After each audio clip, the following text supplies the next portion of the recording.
علیکم۔ آج ہمارے درس کا موضوع ہے نیکی کا اجر۔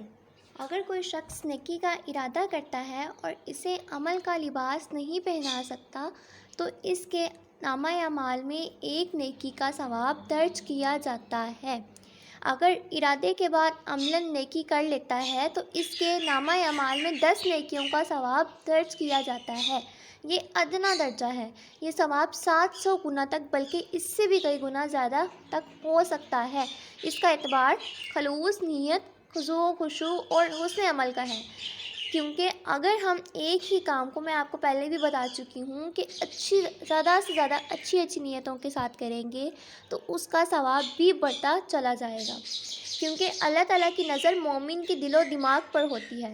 اگر کوئی شخص بدی کا ارادہ دل میں لاتا ہے لیکن اس ارادے کو دل سے نکال دیتا ہے تو بھی اللہ تعالیٰ ایک نیکی کا ثواب اس کے لیے لکھ دیتا ہے۔ بدی کے ارادے کے بعد عملاً بھی برائی کر بیٹھتا ہے تو نامہ اعمال میں صرف ایک برائی لکھی جاتی ہے۔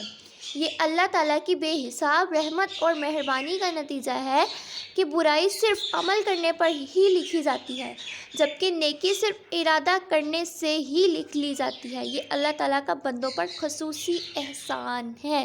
سبحان اللہ۔ میرے پیارے پیارے اسلامی بھائیوں اور اسلامی بہنوں، امید کرتی ہوں میرا درس آپ کو پسند آیا ہوگا اور آپ نے لائک، شیئر اور سبسکرائب ضرور کیا ہوگا۔ فی امان اللہ۔ اللہ حافظ۔